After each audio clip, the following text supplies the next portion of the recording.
Amigos, muy buenas tardes. Nuevamente un miércoles más con ustedes. Les agradecemos que nos estén acompañando, que estén ahí, que quieran enterarse de las noticias, de la actualidad, tanto en temas financieros como en temas económicos. ¿Qué tal, Luciano? ¿Cómo estás? Hola Manuel, ¿qué tal? ¿Cómo estás? Buenas noches a todos nuestros televidentes y buenas noches también a nuestro querido invitado. Hoy ya también tenemos una agenda recargada de información que creo que va a ser muy, pero muy importante para todos nuestros televidentes, ¿verdad, Manuel? Así es. Sí, como todas las semanas, Luciano, nuevamente para todos nuestros seguidores, para todos los televidentes, tenemos un invitado de lujo nuevamente, ¿no? Un invitado de lujo y con el cual vamos a comenzar el programa. Es muy importante porque podemos, si bien es cierto, el tema trata sobre el fondo de inversión, específicamente sobre el fondo inmobiliario, vemos que la coyuntura actual, ¿no? Muchos inversionistas están temerosos de querer colocar su dinero en algún tipo de inversión, justamente por cómo están viniendo las encuestas. Pero vamos a tratar de tener una conversación amena, fructífera, que la gente pueda sacar sus conclusiones. Y hoy tenemos como invitado a Jorge Sousa. Jorge Sousa es economista y tiene un magíster en Administración de Estrategia de Negocios. Es una persona que ya cuenta con más de 18 años de experiencia, bastante tiempo, en el mercado de capitales peruano. Actualmente ocupa el cargo de director y gerente general de FIT Capital, sociedad administradora de fondos. Adicionalmente, él ha pasado por varias empresas, también del rubro financiero, y estuvo involucrado en las primeras colocaciones de instrumentos financieros en el mercado alternativo de valores, que es más conocido como el MAF. Bueno, entonces le damos la bienvenida a Jorge. ¿Qué tal, Manuel? ¿Qué tal, Luciano? ¿Cómo están? Qué gusto Tal Jorge, acompañarnos. bienvenido. Gracias. Bienvenido, Jorge, y muchas gracias por aceptar nuestra invitación. Gracias a ustedes.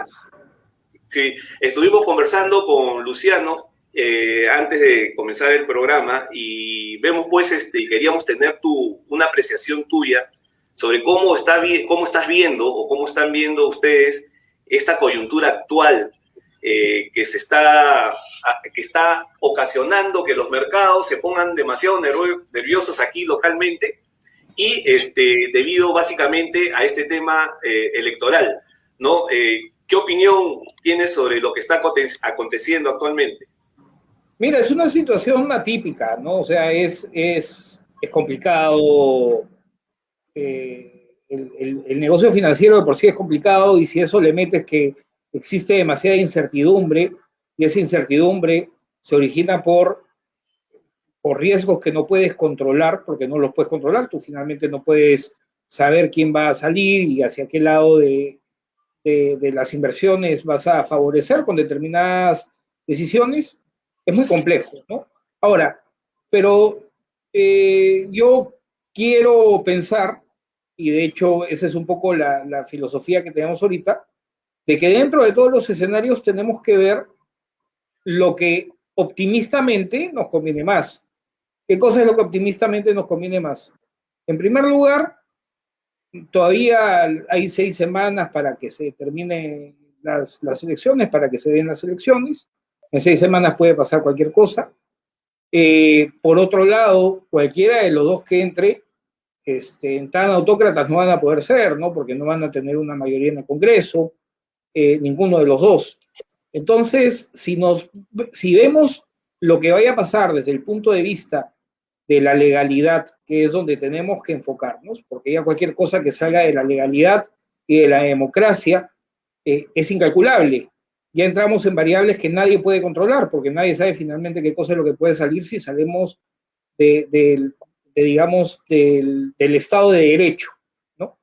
Dentro del Estado de Derecho lo que vemos son dos candidatos, uno radicalmente izquierda, la otra también de derecha, ¿no? Pero que tal vez van a tener que negociar mucho y van a tener que y les va a costar tratar de implementar sus planes de gobierno tal y como están, sin una mayoría de Congreso.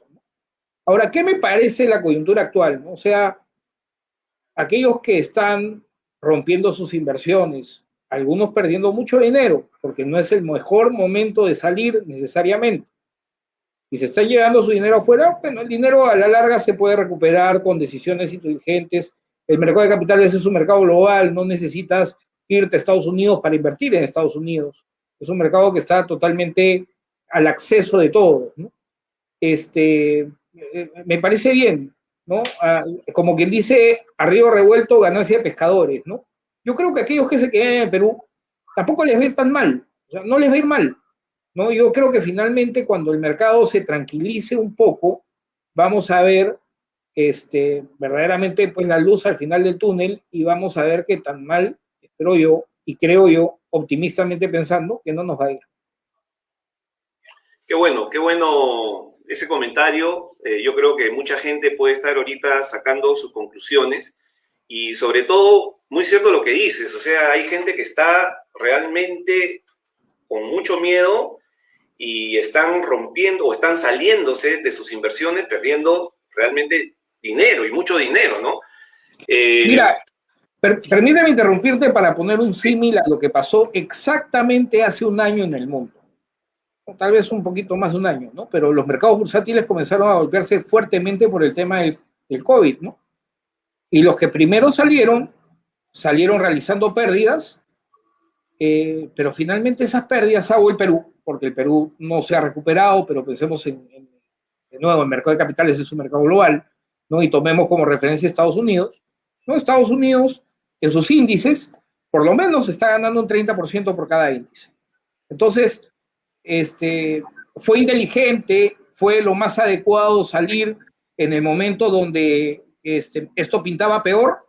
Bueno, la respuesta es no, pero hay gente que no le interesa salir porque prima su seguridad y su tranquilidad. Acá tienes que jugar más que como economista, como psicólogo también, ¿no? Porque hay gente que es más tolerante al riesgo, hay gente que no es tolerante al riesgo, ¿no? Así es. Entonces, ¿en qué escenario estamos ahorita? ¿Estoy diciendo que va a pasar lo mismo que hace un año? No estoy diciendo eso. No estoy diciendo porque son riesgos totalmente diferentes, ¿no? Era un riesgo globalizado, un riesgo porque la economía en el mundo se paró de una forma temporal. Acá estamos con un riesgo de digamos, un riesgo político.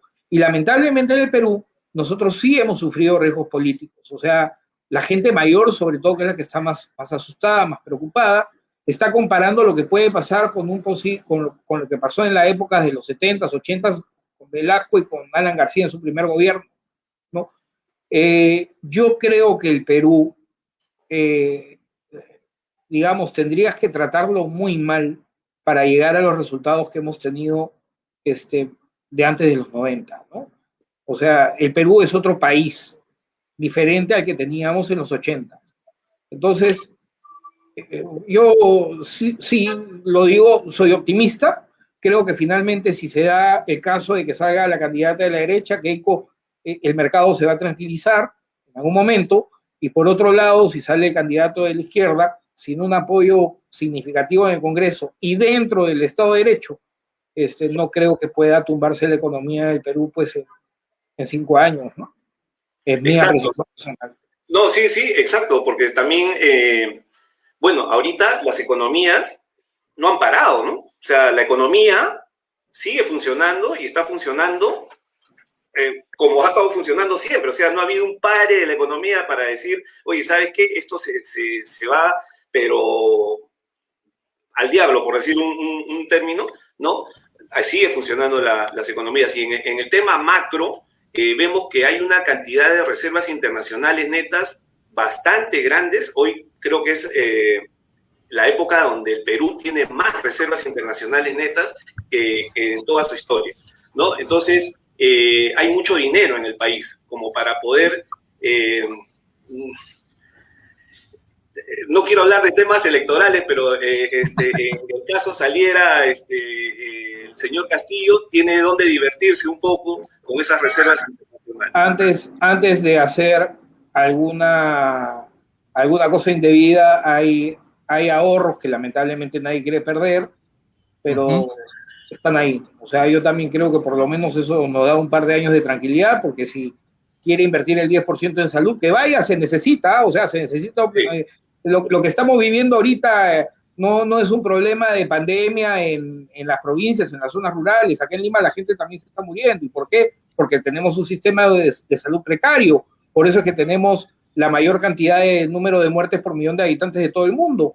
Exacto. Sí, se necesita invertir en salud, pero hay que hacerlo de forma inteligente. No se trata de salir y decir, sí, voy a invertir 10% en salud, ¿y qué vas a hacer con ese 10%? ¿Qué vas a comprar? ¿Qué vas a hacer? ¿Tienes capacidad? ¿Vas a mejorar la capacidad instalada? ¿Y de qué te sirve tener capacidad instalada si no tienes los médicos?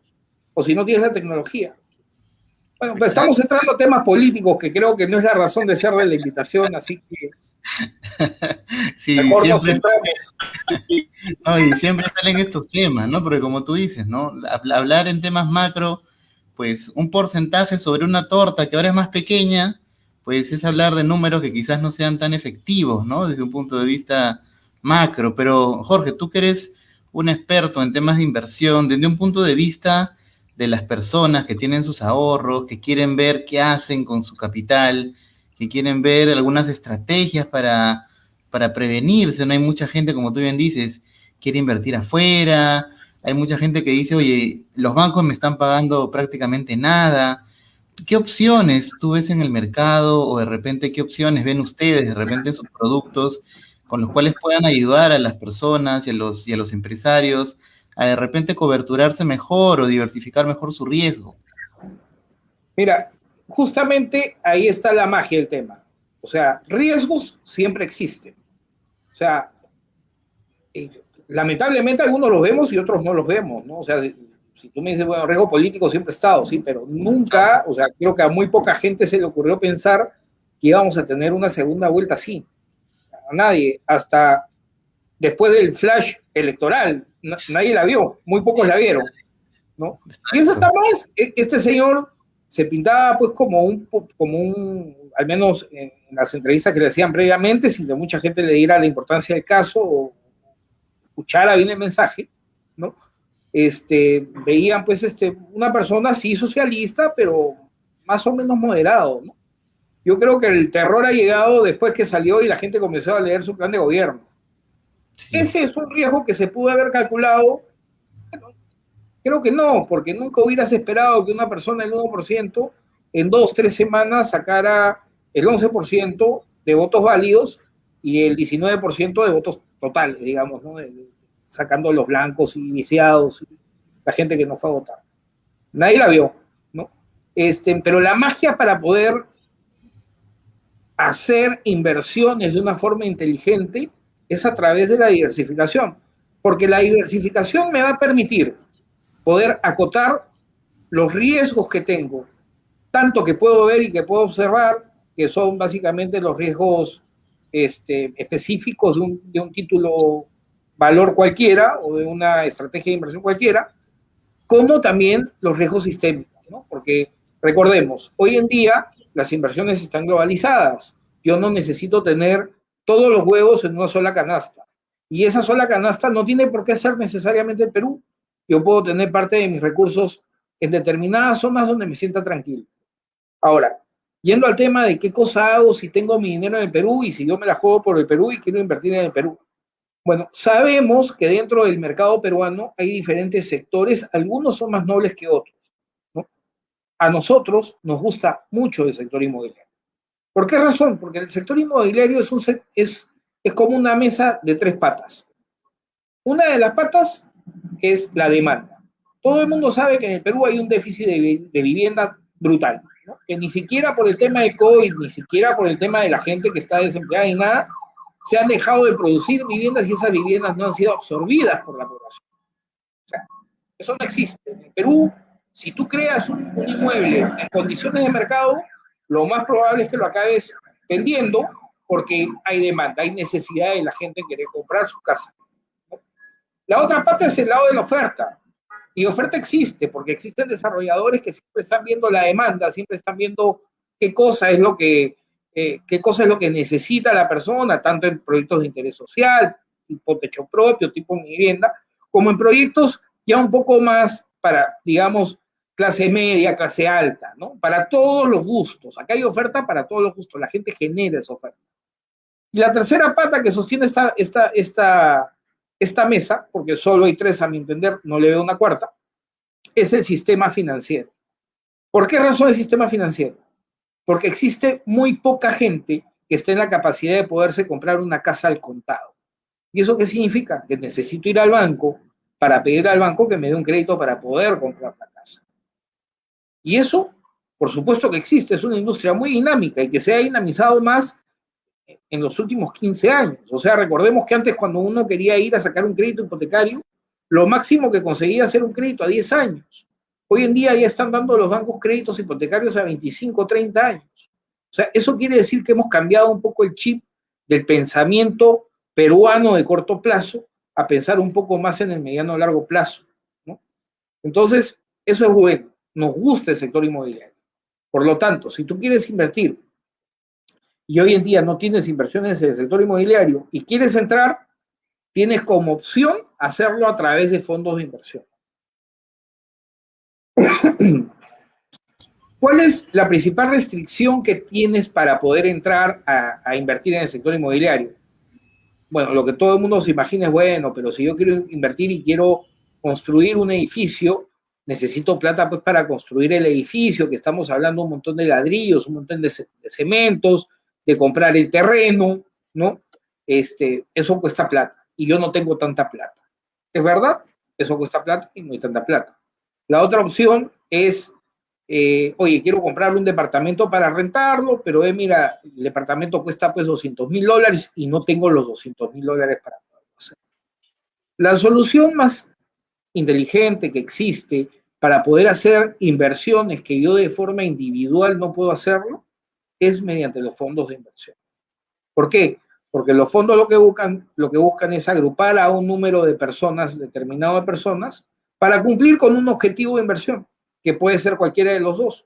Puede ser comprar el terreno, desarrollar el proyecto y vender los departamentos, o puede ser comprar los departamentos y alquilarlos, ¿no? Eso va a depender de lo que busque el inversionista y de lo que busque también en su conjunto el fondo de inversión. Exacto. Y entendemos también, Jorge, que en este supuesto también hay diferentes tipos de estos fondos inmobiliarios, ¿verdad? Justamente nos has hablado, justamente antes de conversar el programa, acerca de los FIBRA y de los FIRBI. ¿Nos puedes explicar quizás un poco para nuestro público en qué consiste cada fondo y cuáles son los requisitos para acceder? Sí, ok. Ve, mira, lo que pasa es que tú los fondos de inversión los puedes crear. A ver, acá la creatividad manda. Tú puedes crear fondos de inversión para lo que quieras. Yo puedo crear un fondo de inversión de land banking. Es decir, ¿sabes qué? Voy a hacer un fondito para comprar terrenos rurales que están muy baratos, que me están vendiendo pues en $5,000 la hectárea. Y como las ciudades tienden a crecer, pues me espero 20 años y de repente esas hectáreas que me costaron $5,000 las acabo vendiendo en 100,000. Bueno, es un objetivo de inversión, lo puedes hacer, puedes ir con un montón de gente para poder tener ese apetito de inversión y lo haces a través de un fondo. Ese es un camino. El otro tipo de fondo que existe, que es tal vez pensando un poco más en inversionistas de corto plazo, es, ¿sabes qué? Creemos un fondo para desarrollar unidades inmobiliarias. Es decir, compro terreno, construimos y vendemos las unidades inmobiliarias. Pero ninguno de los que está en el fondo es desarrollador, no conoce el negocio inmobiliario. Entonces, lo que hace un grupo de fondos es invertir como equity partner con desarrolladores, porque obviamente a los desarrolladores no es que tengan justamente la variable escasa para el desarrollador, es conseguir al socio que le compre terreno y que le ponga algo de lo que se necesita del equity de proyecto, ¿no? Y de esa forma acompañamos al desarrollador para poder construir el edificio y venderlo. Los otros fondos que tú mencionas, que son los FIRB y FIBRA, vamos a hacer una diferencia técnica. Los fondos inmobiliarios son los FIRBIs. Los FIBRAs son patrimonios autónomos titulizados, que funcionan muy similar, pero que no son estructuralmente lo mismo. La gente habla de ellos, digamos, de forma muy, como si fuera lo mismo. De hecho, se parecen, pero no son gemelos, ¿no? Son tienen algunas diferencias que van más bien por el lado más tributario, tal vez más tributario, más por el plazo. Pero vamos a hablar un poco de los FIRBI, ¿no? Los FIRBI salieron por desarrollo de algunas normas en los últimos años para fomentar que la gente invierta en instrumentos digamos, de renta inmobiliaria. Es decir, el modelo mexicano, por ejemplo, un fondo de inversión compra todo un edificio y lo renta, ¿no? No compra uno. En México compran varios edificios y lo rentan. Y lo que le ofrecen al inversionista es una renta. ¿Cuál es la diferencia del FIRBI con respecto a un fondo de inversión de renta? Básicamente el régimen tributario. Cuando yo compro en cabeza de un fondo un edificio para rentarlo, eso ya entra dentro de lo que se conoce como una renta empresarial. El fondo se comporta como un fondo empresarial y por lo tanto la renta que afectaría a las personas que están en cabeza de este fondo es del 30%. Eso es una deficiencia muy fuerte, porque si yo como persona natural quiero comprarme un departamento para rentarlo, yo como persona natural pago 5% de impuestos por los ingresos de alquileres que genera mi departamento. Entonces, si lo hago a través de un fondo de inversión, oye, por lo menos dame la misma opción de tener que pagar el mismo porcentaje, ¿no? Y es a raíz de eso que existen y que se crean los FIRBI y los FIBRA, ¿no? La ventaja que tienen es tributaria. Para que un fondo califique como FIRBI o como FIBRA tiene que cumplir con determinadas características, entre una de ellas la diversificación, que el desarrollador no esté relacionado con el equity del fondo, etcétera, ¿no? Que son ya muy específicas, pero eso a la larga es un fondo FIRBI o un fondo FIBRA, ¿no? Es compro una unidad inmobiliaria para alquilarla a través de varios inversionistas que nos ponemos de acuerdo para hacer eso. Compro una unidad inmobiliaria para alquilar a través de un... Sí, perfecto. Mira, clarísima la diferenciación entre uno y otro, pero tocaste un tema de riesgo, ¿no? Tocaste el tema de riesgo y definitivamente los fondos no son diseñados para todas las personas, ¿no? Hay fondos que tienen un riesgo bajo, otros que tienen un riesgo moderado y otros que tienen un riesgo mucho más alto. Entonces, los fondos inmobiliarios, cuando invierten en proyectos, en desarrollo de proyectos, ¿en qué grado de riesgo lo estarías catalogando, Jorge? A ver, catalogar los riesgos, o sea, hay empresas que catalogan los riesgos, que son las clasificadoras de riesgos, que ni siquiera entre ellas muchas veces se pueden poner de acuerdo, y es complejo. ¿Por qué? Vamos a suponer que estamos en el año 2019 y yo decido comprar un edificio de oficinas para rentarlas. Como sabemos, la renta de oficinas es la que más paga por metros cuadrados, paga más una oficina por metros cuadrados año 2019, ¿no? Frente a comprar un edificio de vivienda donde me pagan menos por metro cuadrado.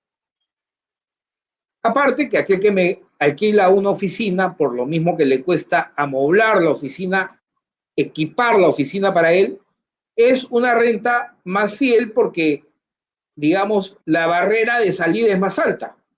Porque este señor no es que tenga que mover pues su sala, su comedor, sino que tiene que sacar sus equipos de aire acondicionado, sus equipos empotrados, ¿no? La barrera de salida es más alta. Perfecto. Si tú me preguntas año 2019 qué cosa tiene más riesgo, yo te diría viviendas. Pero vino el COVID. ¿Y qué pasó con el COVID? Viviendas se disparó y oficinas se estancó. ¿Por qué razón? Porque ahora entró una variable que no existía hace 2 años, el home office. Hoy en día, mira, yo justo estoy en la oficina de Fit Capital y hoy día hemos estado 4 personas, solo 4, porque el resto está trabajando desde su casa. Entonces la pregunta es, ¿qué hago en una oficina de 400 metros cuadrados para 4 personas que vienen? Y está cambiando un poco el chip. Entonces, el riesgo está muy intrínseco hacia el apetito de cada persona, ¿ya? Ahora, en la etapa de desarrollo de un proyecto inmobiliario, hay riesgos, por supuesto que hay riesgos. Estoy entrando al equity de proyecto, cualquier cosa puede pasar, no, de repente no se vende, de repente no se vende a los precios que estoy pensando vender, de repente se dispara el tipo de cambio de una forma monstruosa, como lo que estamos viendo ahorita, y hoy el fierro pues ya no cuesta, por decir una cifra, ¿no? $5.000 la tonelada, subió ahora a $7.000 por el tipo de cambio, por decir cualquier cosa. Entonces son riesgos, ¿no? Que están inmersos en un proceso de desarrollo, pero también hay algo que es importante. Estos fondos invierten en corto plazo, porque ¿en cuánto tiempo yo construyo y vendo? ¿2 años, 3 años? Perfecto, de repente soy tolerante a ese plazo. Mientras que si yo compro un edificio para alquilarlo, uy, ya estoy pensando en una renta, por lo tanto mi objetivo de inversión tiene que ser más largo. Y el plazo también tiene un componente de riesgo importante. Por lo tanto, en cualquiera de los dos escenarios o de las dos opciones de inversión que tengo riesgos, ¿ya? Y no te puedo decir si uno es más riesgoso que el otro. Lo que es más inteligente es no concentrarme en un solo riesgo y diversificar. A través de parte de mis capitales lo meto en la parte de desarrollo y la otra parte de mis capitales lo puedo meter en renta. Si a uno le va mal, al otro no necesariamente. Y de esa forma voy a seguir, digamos, en las épocas de bonanza ganando por los dos lados, y en las épocas más complejas habrá una inversión que defienda a la otra. Bien, y es una manera inteligente y eficiente de diversificar el riesgo, ¿no? Acá hay una pregunta de una seguidora que es Isabel Jiménez, nos pregunta cuáles serían las tasas de rentabilidad, ¿no?, que se podrían conseguir para personas que quieren invertir. Bueno, eso también es algo muy subjetivo, porque va a depender qué tanto riesgo se asuma, ¿no?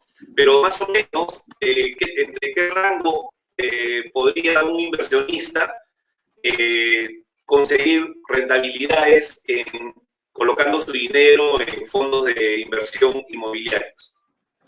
Mira, los fondos de renta, los fondos que compran para rentar tipo los Fibri, obviamente van a tener un retorno más bajo, ¿no? Porque también supuestamente son fondos más sólidos. Oye, de repente no alquilo las oficinas, pero siempre voy a tener el ladrillo para poder asumir cualquier cosa que haya, ¿no? O sea, esa es una forma de pensar que también es muy correcta, ¿no? Esos fondos van a tener una tasa de retorno que yo pensaría deben de estar entre el 5 y el 7% al año. Los fondos de desarrollo, la parte más rica del sector inmobiliario definitivamente es la de desarrollo.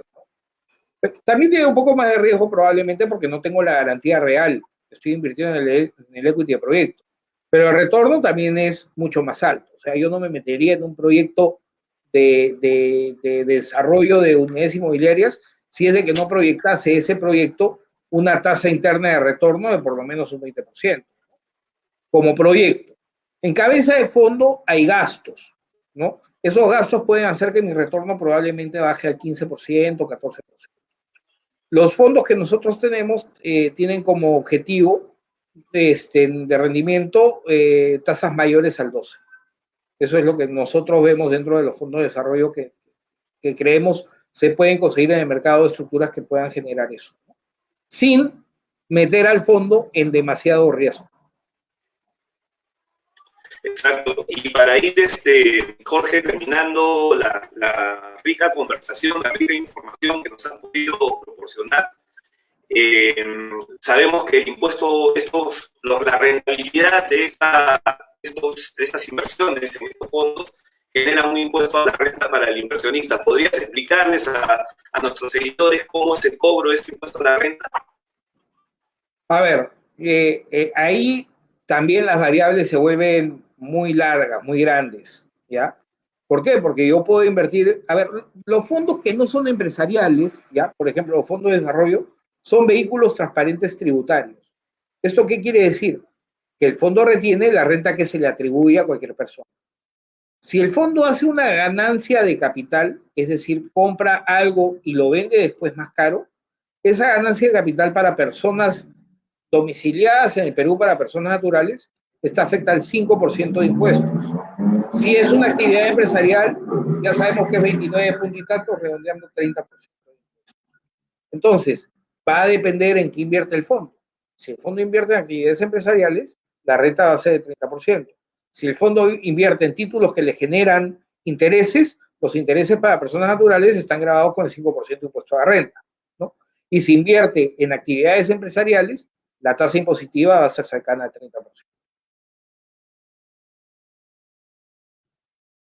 Perfecto, creo que tuvimos un problema con Manuel. Y teníamos una última pregunta, Jorge. En realidad bastante interesante. Tenemos bastante participación de nuestros televidentes. Nos preguntan, ¿cuál es el monto de inversión mínimo en estos fondos y cuál es el plazo de inversión? A ver, los montos de inversión mínimos que se recomienda para entrar a un fondo inmobiliario, estamos hablando de no menos de $20,000. ¿Por qué? Porque también para la sociedad administradora tomar a un cliente que venga por debajo de eso es muy caro. ¿Por qué razón? Porque hoy en día las normas impuestas por la Superintendencia del Mercado de Valores, la SBS, sea quien sea que te regule, te obliga a tener una debida diligencia que es muy densa. Entonces, lo más probable es que si alguien quiere entrar con $4,000, $5,000 a un fondo, sea muy caro para el fondo tener una inversión tan chica. Lo que nosotros recomendamos es que el objetivo de inversión de cada persona no sea menor a $20,000. Y el plazo, obviamente los fondos FIRBI o los fondos FIRBI van a tener un plazo mayor porque lo que buscan es rentar, comprar un edificio, y eso pues no es una inversión de 2-3 años, ¿no? Mientras que los fondos inmobiliarios de desarrollo inmobiliario sí se hacen con un objetivo o con un horizonte de inversión de más de corto plazo. Puede ser 3 años, 4 años. Perfecto. Y solamente para terminar, Jorge, una última pregunta también de una seguidora, Isabel Jiménez, nos dice, y ahora que los alquileres están bajando, ¿en qué conviene más invertir? ¿En fibras o en FIRBIs? Es que en realidad es indistinto porque los dos invierten en lo mismo. Finalmente los dos compran los departamentos o los edificios para rentar. Por ahí no viene la diferencia. El tema y lo que tienes que evaluar en el momento que inviertas en un determinado fondo es cuál es el activo que le genera valor a ese fondo. Si es oficinas, yo te diría por el momento no. Si es vivienda, bueno, la vivienda sí, pues te va a generar una renta que bueno, no es lo más atractivo del mundo, pero finalmente es una renta. Hay pocos instrumentos en el Perú que te generen renta, eso es importante también saber. Uh-huh. Entonces, por temas de rendimiento no hay, por temas de comodidad, digamos, del inversionista, los FIRBI están más diseñados para institucionales. En realidad, los fondos son más diseñados para personas naturales. Pero eso no está escrito en piedra, digamos. Cualquiera de las dos opciones para cualquier inversionista tiene que analizarlo desde el punto de vista del activo que está detrás y que le va a generar la renta, la política de inversiones que tiene ese. Perfecto. Muchísimas gracias, Jorge. Ha estado muy interesante la conferencia. De hecho, que han habido muchas intervenciones en nuestro público. Parece que le está interesando mucho esta opción de inversión. Creo que a nivel de rentabilidad, como bien nos has comentado, parece que es una muy buena opción si queremos diversificar. Y para ya ir cerrando, queríamos conocer, Jorge, ¿dónde te podemos ubicar? ¿Dónde está podrías darnos la página de Fit Capital, los números donde puedan tener más información acerca de los productos que ustedes ofrecen? Sí, claro. Mira, nuestras oficinas están en Surco, pero en realidad ahorita no hay atención digamos, física, ¿no? Todo lo pueden hacer a través de la web o de nuestra central telefónica. La central telefónica es el 612-6500 y nuestra web es fitcapital.pe, ¿no? Encantados, a través de la web hay cómo contactarnos, ¿no? Hay un correo que creo, por favor, revisarlo, no estoy seguro, creo que es contacto@fitcapital.pe. Perfecto. Y nada, en la central telefónica siempre hay alguien que los puede derivar para darles, digamos, la orientación precisa para lo que están buscando. Perfecto, muchísimas gracias, Jorge. No sé si Manuel tienes algo que agregar. Sí, efectivamente.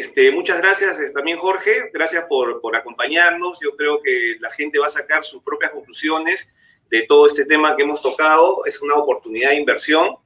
Definitivamente, Fit Capital es una empresa consagrada acá de 3 directores, o 4 creo que son ahora directores peruanos, y ellos funcionan como una sociedad agente de bolsa, donde los pueden ayudar a poder adquirir acciones en el mercado local y, por qué no, también en el mercado internacional.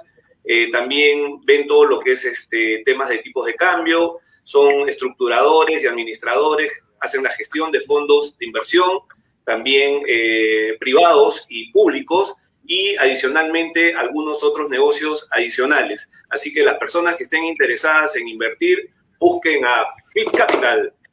También nos pueden ubicar por las redes sociales, ¿no? Y finalmente también quería agradecerles por la invitación y quedo a disposición para cualquier tema que alguien en particular quiera alguna asesoría, quiera saber algo, encantado. Para eso estamos. Perfecto, muchísimas gracias, Jorge. Gracias a Listo, ustedes. Jorge, muchas gracias. Hasta la próxima. Muchas gracias, Jorge. Nos vemos.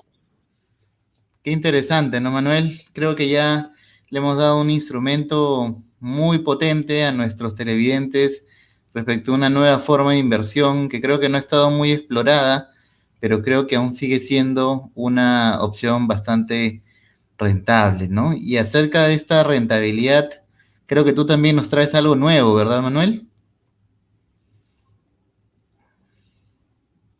No, sí, quería tocar, yo pido disculpas porque la verdad que estoy hoy día teniendo, y justo a esta hora, porque todo el día he estado trabajando tranquilo con el internet, pero qué pena que a esta hora se haya puesto muy lento la señal.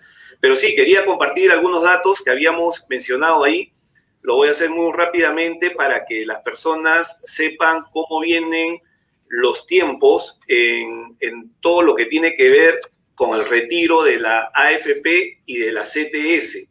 ¿No? Voy a compartir una pantalla aquí y, por favor, Luciano, como siempre, ayúdame si es que se ve la pantalla. Sí, no te preocupes, Manuel, yo te aviso. Ya se está viendo, Manuel.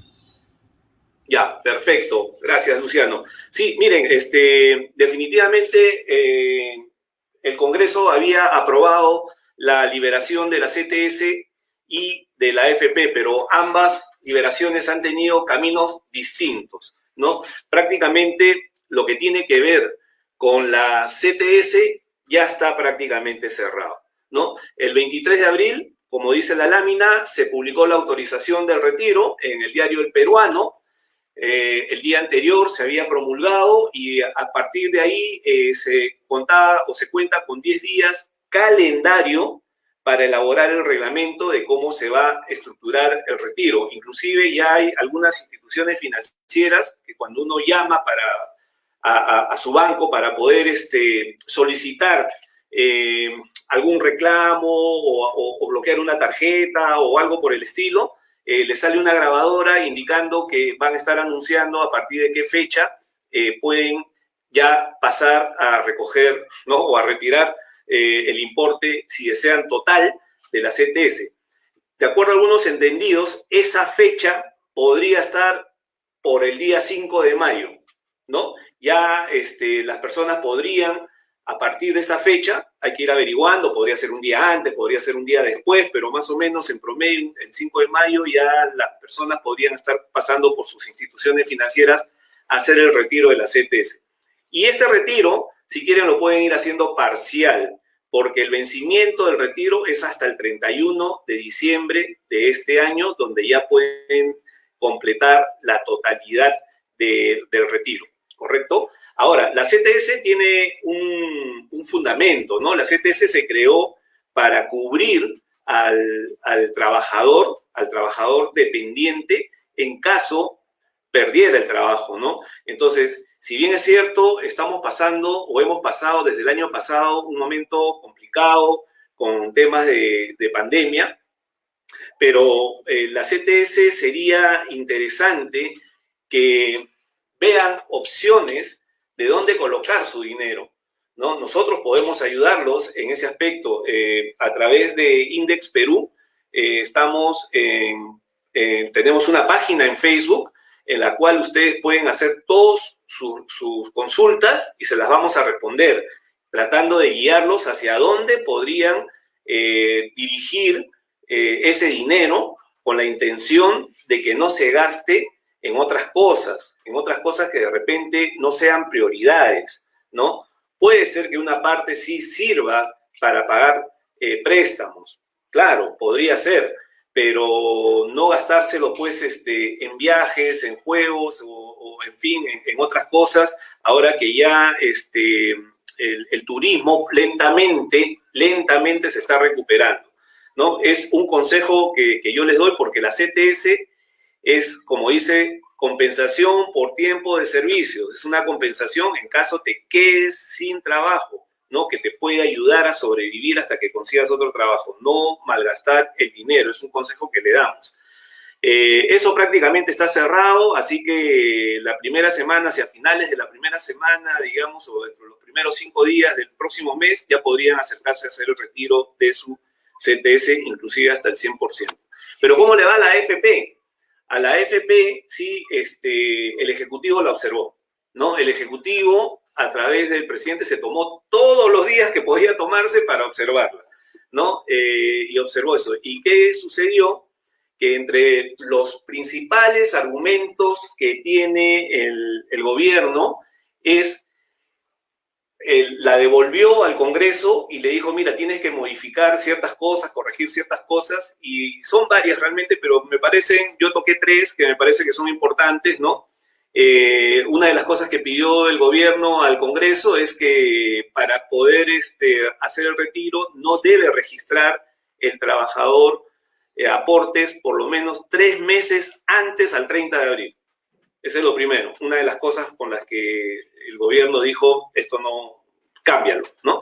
La otra es que no hay retenciones judiciales por demanda de alimentos, porque ellos, el gobierno dice que esto es inconstitucional, o sea, darle el dinero a un tercero, ¿no? Porque el trabajador puede tener una demanda judicial y cuando hay esa demanda judicial tiene que el dinero entregársele a quien lo está demandando y son por demanda de alimentos, por lo general, a las esposas, ¿no? O a las concubinas, como se decía antiguamente, y palabra que no se utiliza mucho, ¿no? La otra era eliminar la facultad que tienen los trabajadores mayores de 40 años que no hayan aportado durante 5 años consecutivos. Eso también están pidiendo eliminarlo.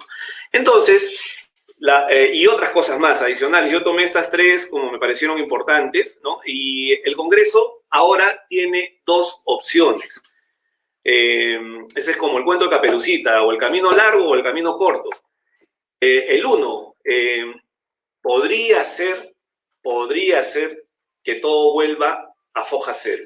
¿Por qué? Porque el Congreso tiene que decidir si el autógrafa de la ley la regresa a la Comisión de Economía, ¿no? Ahí he hecho una secuencia. Estando ahí, vuelve a las comisiones respectivas, o sea, para que se corrijan lo que dice el gobierno y se aprueban, y se aprueben, ¿no? Luego va al Pleno del Congreso para que la aprueben, ¿correcto? Y si la aprueban, que todo esto toma su tiempo, por supuesto, la envían al Poder Ejecutivo nuevamente, ¿no? Para que en un plazo de 15 días ellos la promulguen. O sea, esto puede tomar más tiempo de lo que uno podría tener previsto. Digamos, ese es el camino largo. El camino corto es que el Congreso decide no corregir nada. Así de simple. Nada. Dice, no corrijo nada, nosotros pensamos que esto está bien, no vamos a hacer ninguna corrección. Eso se somete a una votación dentro del Congreso y de aprobarse, con más de la mitad de los votos, son 130 congresistas, con más de la mitad de votos se promulga por insistencia la ley.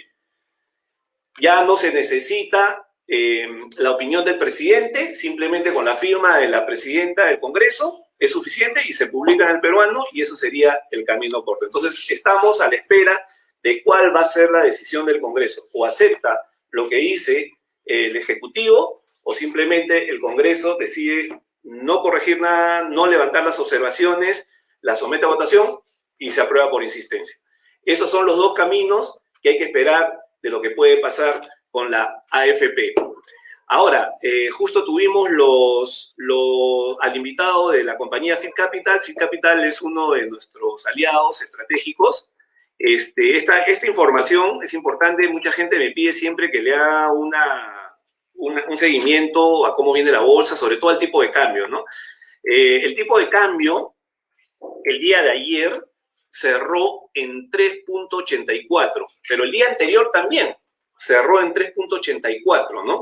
Estamos a la espera y no la he podido tener ahora, si ha sido por una fuerte intervención del Banco Central de Reserva o es que puede ser, estoy entrando un poco al terreno de la especulación, o es que la tendencia en las votaciones esté cambiando. Eso lo sabré más tarde o mañana, ¿no? Vamos a ver qué tanto intervino el Banco Central de Reserva. Lo cierto es que eso fue ayer y el día anteayer, por eso es que acá la variación de un día es cero, porque quedó 3.84 y 3.84.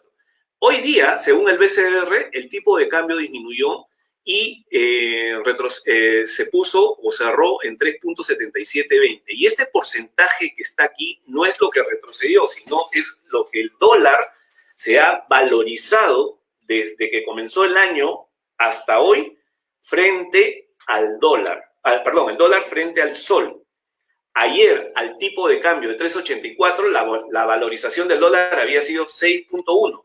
Hoy ha retrocedido esa fortaleza del dólar y se ha puesto en 4.23. Pero aún así vamos a seguir monitoreando a ver cómo viene el tipo de cambio.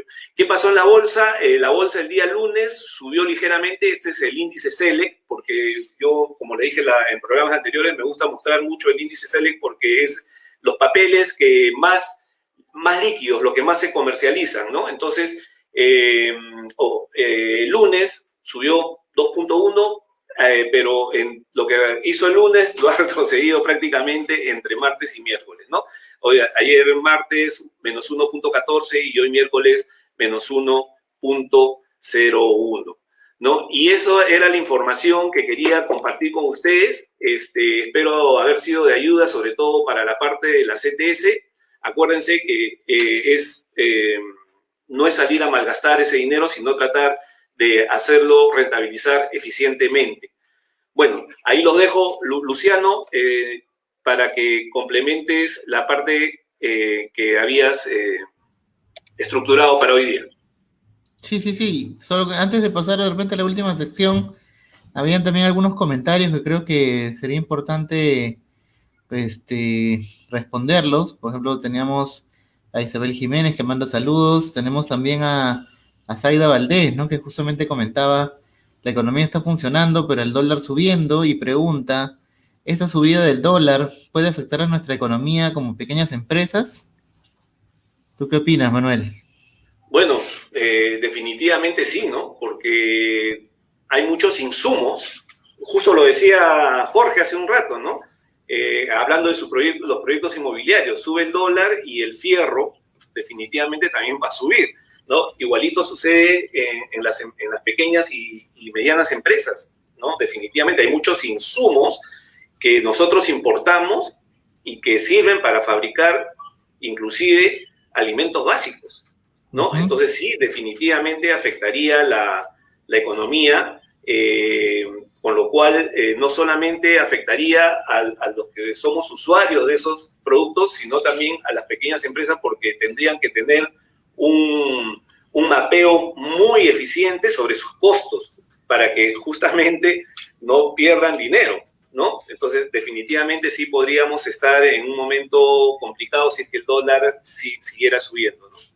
Sí, y es cierto lo que tú dices, Manuel, porque inclusive hay productos como, por ejemplo, el pollo, ¿no? Que las amas de casa compran todos los días, que a veces uno dice, ¿y cómo puede el dólar, la subida del dólar afectar al precio del pollo? ¿No? Y justamente leía también en una revista de economía de que efectivamente el pollo, pues el principal insumo para justamente la crianza del pollo es el maíz amarillo duro, y que se importa y obviamente se adquiere en dólares. Entonces, así es. Imagínate también ese insumo al momento de apreciarse el dólar, hace que justamente el pollo también vaya a crecer en su valor, ¿no? Entonces, también nos pregunta Edu Modric en esa línea, Manuel, dice, yo realizo importaciones, dice, si sale elegido Castillo, ¿cuánto bajará el dólar? ¿O seguirá subiendo? ¿Hasta cuándo? ¿O qué va a suceder? Ahí te hace una pregunta un poco para que veas tu bola de cristal, Manuel. Ahí la voy a sacar acá. No, definitivamente es el tipo de cambio se ha disparado así porque es especulación, simplemente especulación. No hay un fundamento atrás, un fundamento económico que te pueda decir, mira, el tipo de cambio está subiendo por esto y por esto. No hay, no existe, es simplemente especulación. Por eso es que el señor Castillo está saliendo últimamente a decir que no me echen la culpa de que el dólar está subiendo, pero es realmente lo que está pasando, porque lamentablemente, y tengo que tocar este tema, este señor en su mensaje que da todos los días, te está diciendo qué es lo que va a hacer, ¿no? Yo voy a hacer esto, yo voy a hacerlo de acá, yo voy a hacer... Entonces eso da temor, eso comienza a generar miedo, y no solamente a los que vivimos en este país, a los que invertimos en este país, sino también a la inversión internacional, ¿no? Entonces, todo eso ocasiona este caos y hace que, de acuerdo al miedo que se está sintiendo en el mercado y como un tema de protección, porque el dólar es una moneda dura, ¿no? El sol no es una moneda dura, nunca lo ha sido y nunca lo será, pero el dólar sí. Entonces la gente se protege comprando dólares, ¿no? Para que de alguna manera, si es que el tipo de cambio suba, en su momento los venderá y podrá tener una rentabilidad solamente con la compra del dólar, nada más si es que el dólar siguiera subiendo, ¿no? Pero definitivamente es netamente especulación, nada más. Exacto, ¿no? Y hay también una movida importante ya para cerrar este tema del dólar que muchos nos preguntan, y sin antes saludar a Nazario Urday también por los saludos que nos hace. Por ejemplo, hay muchos economistas que dicen que, justamente con lo que tú mencionas, Manuel, que con el retiro del CTS, de la CTS, el dólar va a volver a subir otra vez. Porque al tener la gente los soles de su CTS, lo que va a hacer ahí mismo es cambiarlo a dólares. ¿Tú crees que eso pueda pasar? ¿Que hacia el Sí, 5 de mayo vuelva a subir? es una posibilidad. O sea, hablando en términos de porcentaje, la cantidad de soles en la CTS es mayor que la cantidad en dólares en CTS, ¿no? Entonces, las personas de repente, con la finalidad, lo que estábamos hablando de proteger su dinero, irían masivamente a comprar dólares, ¿no? Entonces, podría ser una posibilidad de que eso sucediese. Sí, interesante, ¿no? Bueno, esa es un poquito la coyuntura de cómo se mueve el mercado. Y bueno, lo que yo tenía es algo un poco asociado también a este miedo, ¿no? Que se menciona en los minutos que nos quedan. Vamos a tratar de hacerlo lo más veloz posible, ¿no? Y es justamente tratar de hacer algo que también nos han pedido, ¿no? Que es, oye, yo Luciano me preguntaban, ¿cuáles son los efectos que pueden tener los planes de gobierno? ¿Tan nefastos son ambos? ¿Cuál me conviene? ¿Cuál no me conviene? Y lo que hemos tratado de hacer, y voy a tener una pequeña filmina, ¿me confirmas por favor, Manuel, si es que se aprecia, por favor, para efectos de exponer algunas diferencias entre los principales planes de gobierno y sobre todo enfocándolos en algunos puntos que normalmente no se hablan mucho en las noticias, ¿no? Que lo que queremos hacer es un poquito resaltar las principales medidas de los planes de gobierno que van a impactar en los empresarios, ¿no? En el bolsillo de las empresas. Entonces, a nivel de los emprendimientos, un poco qué es lo que dice, ¿no? Fuerza Popular, ¿no? Básicamente tiene tres ideas importantes, ¿no? Primero, potencializar lo que es la eliminación de las barreras de ingreso al mercado. Al parecer va a haber una flexibilización respecto a su inscripción a registros públicos, que a la fecha constituir una empresa y registrarla bien puede durar entre 5 y 12 días hábiles, según sea el caso. Y sobre todo lo interesante que propone es también la flexibilización de las licencias municipales, que para muchas personas es ciertamente un parto, ¿no? Si alguna vez ha tocado la posibilidad de sacar una licencia para lo que fuera en una municipalidad, pues yo creo que a veces los criterios son irrazonables. Luego de esto también propone la creación de una Comisión Nacional de Formalización por el plazo de 3 años, con lo cual creo que van a enfocarse en ejecutar y formalizar a todos los informales. Hay que ver exactamente cómo es que esto se plasma en la realidad y se van a continuar con los fondos, al parecer, de apoyo especial a las MIPES, ¿no? Así como han habido los FAE MIPES, los FAE Turismo, al parecer van a haber préstamos, reducciones de impuestos, que es lo que yo también puntualizo, y mejoras en capacitación e infraestructura, lo cual creo que podría ayudar a los empresarios. Sobre el respecto que menciona el plan de Perú Libre, no menciona medidas concretas. Lo único que menciona es básicamente que toda empresa debe ser formalizada. No te dice exactamente cómo van a formalizar a todas las empresas. Te dicen de que efectivamente se van a enfocar en madereras, textiles y pesqueras, ¿no? Para efectos de reemplazar al empresariado extranjero por manos peruanas, ¿no? Entonces, no sé exactamente cómo va a ser este reemplazo del empresariado extranjero por empresariado peruano, ¿no?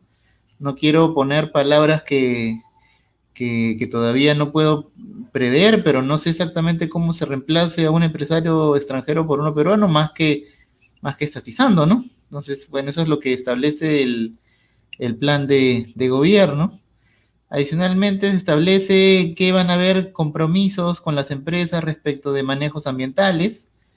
Se van a poner unas consultas vinculantes respecto de actividades extractivas, ¿no? Entendemos minería, hidrocarburos, madera, entre otros.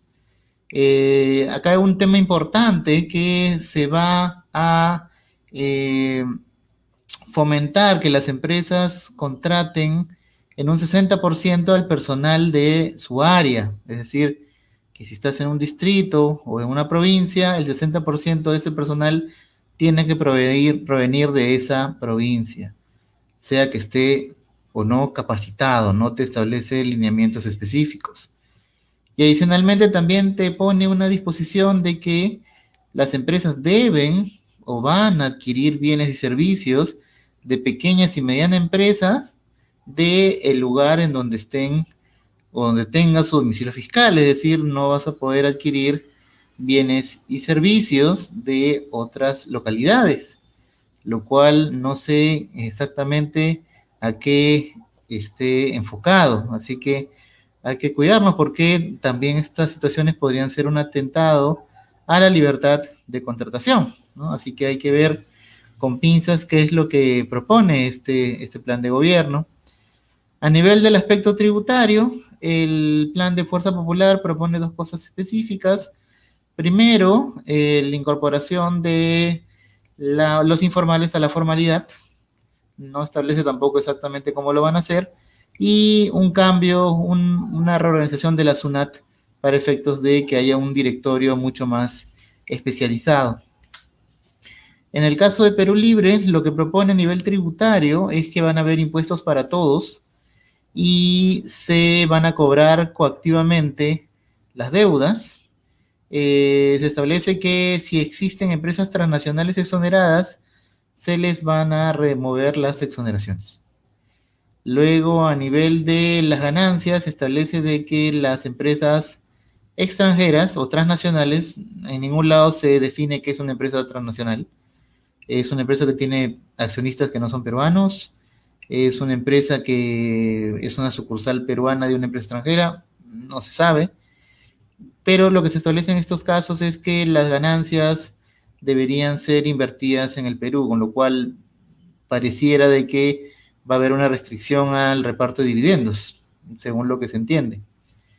También que va a haber una descentralización del Ministerio de Economía y Finanzas, porque se establece que había un fracaso en la descentralización a nivel del MEF, y que va a haber una descentralización fiscal y tributaria, con lo cual, al parecer, el plan sería pasar de un Estado republicano a un Estado federado, en el cual cada Estado va a generar sus propios impuestos, ¿no?